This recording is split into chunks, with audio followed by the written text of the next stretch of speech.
official podcast of Blaze Talk, where we represent the brand new WNBA expansion team, the Denver Blaze. She's basically Lightning McQueen. Ka-chow. I'm Allison Eisnagel, currently running on caffeine, ambition, and the energy of someone who definitely didn't start this project last night. And I'm Rainy Schreer, running on 2 hours of sleep, and the confidence of someone who still thinks they can still make the D's list. Today we're breaking down exactly how we built Denver Blaze from scratch, even though we can barely build a PowerPoint without arguing. And if you're here to learn how an organization runs, you are at the right place. So let's start with the first section, organization structure. Let's start with team leadership. Most WNBA teams hire former players, professional executives, or billionaire investors as their general manager. But not us. Oh no. The Denver Blaze, we went bold, we went iconic, we hired us, Salt and Pepper, as the general managers. Why? Because we performed at our college talent show once, brought the entire room to life, and we realized if we can hype up 400 sleep-deprived college students, we can hype up an entire WNBA franchise. Salt and Pepper runs meetings like they run concerts. Everyone gets a mic, everyone has to walk onto stage dramatically, and every presentation ends with Push It playing in the background. Honestly, best leadership decision of the semester. Why? Whenever we get knocked down, we get right back up. Watch this first clip.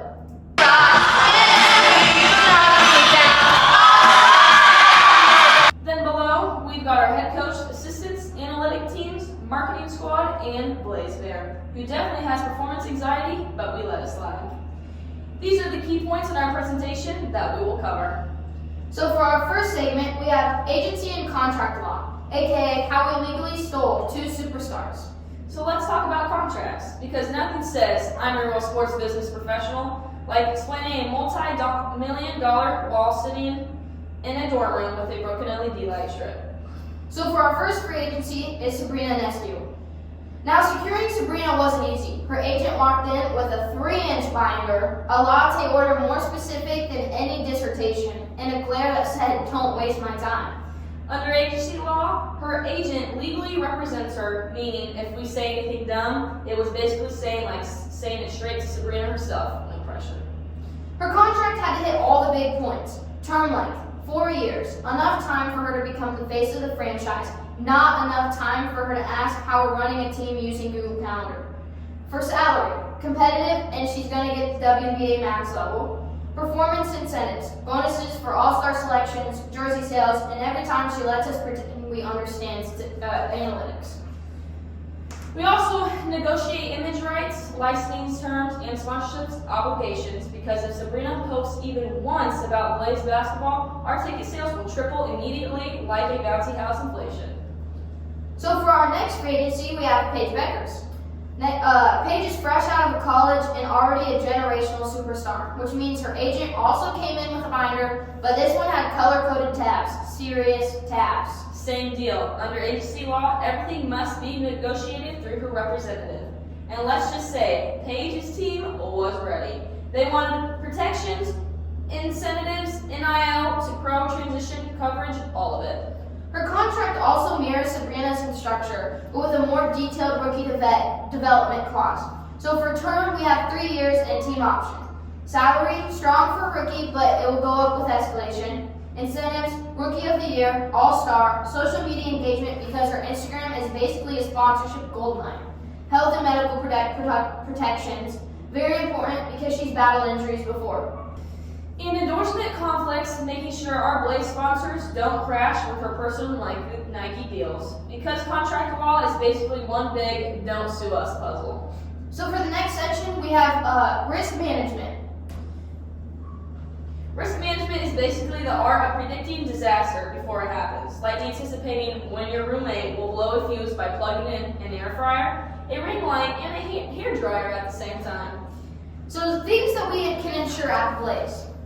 Player injuries, fan injuries, mascot injuries, equipment damage, halftime show malfunctions, and Salt and Pepper starting a dance circle during team warm-ups. See this clip now.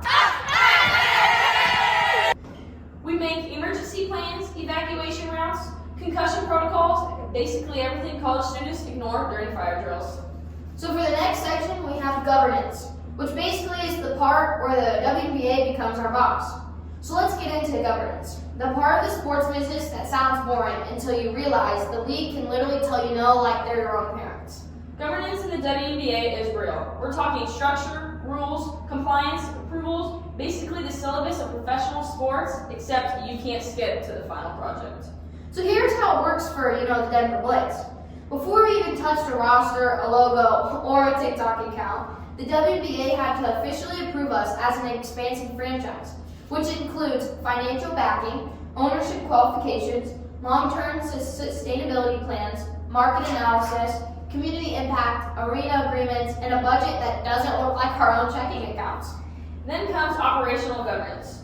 The WNBA Board of Governors oversees stuff like salary cap rules, player contracts, free agency deadlines, draft procedures, collective bargaining agreements, disciplinary actions, and league-wide ethics and conduct codes. Basically, we can't just wake up one day and decide to give Sabrina a $20 million contract and hope nobody notices. Exactly. The salary cap is real. In the league adopts contracts, every deal we sign has to follow the CBA without outlining rookie contracts, veteran max deals, benefits, free agency timing, training camp rules, and per diem rates for travel. We had to submit everything to our league office, our team constitution, our front office structure, reporting hierarchy, and hiring policies. They want to know who makes decisions, how decisions get made, and whether anyone in our organization has potential lawsuit energy. And let's be honest, they also want to make sure Salt and Pepper is not making roster moves based on a vibe check. But governance also includes league committees. The Blaze now participate in a competition committee, which makes rule changes and gameplay adjustments. They also have a finance and audit committee, make sure teams aren't out here spending like freshmen with their first refund check. Diversity, Equity, and Inclusion Committee, which ensures league-wide equity practices, and our Health and Safety Committee, which approves protocols, medical standards, and risk management. We also have to follow governance around media rights, league sponsorship, alignment, and reporting deadlines. If the league says the document is due Monday at 5, they mean Monday at 5, not 11:59. Honestly, WNBA governance is stricter than some college professors. If we miss something here, we don't just lose points, we get fined. But at the end of the day, governance keeps the league consistent, competitive, ethical, and financially healthy. And it keeps expansion teams like us from turning into TikTok influencer house with basketballs. So for our next section, we have Title IX and ADA compliance. Title IX ensures equal opportunity and support for women's athletics. So the Blaze makes sure our athletics get equal resources, equal facilities, equal respect, and equal height. We're a WNBA team. This isn't just a requirement, it's our whole mission. ADA compliance makes the arena accessible for everyone. Ramps, elevators, seating, tech, signage, audio assistance. If Blaze Bear can navigate it, anyone can. So for our next section, we have ethics. Ethics are a big deal. We don't cheat, we don't bribe refs, we don't lie about injuries. We treat players fairly, respect fans, engage the community, and pay our staff equally. We want championships, not a Netflix documentary called The Blaze Scandal. Another section is sponsorships. Sponsorships keep this whole operation running. We partner with Colorado small businesses, sporting good brands, energy drinks, and more. We also do licensing, jersey, hoodies, stickers, water bottles, phone cases, bobbleheads, and maybe one day a Blaze Bear plush. So for next, we have analytics. Our analytics can control everything. We track shooting percentages, effective field goal rate, lineup efficiency, ticket sales, concession trends, and how many fans scream, "Ref, are you blind?" per quarter. See clip now. Yeah, boy. Analytics help coaching decisions, marketing strategies, merchandising, and pricing. It's basically like using Canvas analytics to see how many people failed the quiz, except way more important. So for our last key point, we have event and facility management.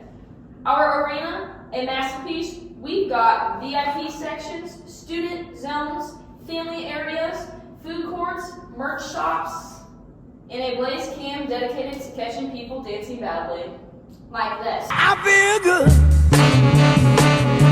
I knew that I would not. Our event management includes everything from game day setup up, theme nights, halftime shows, special appearances, and making sure Song Peppa doesn't turn a pregame meeting into a concert.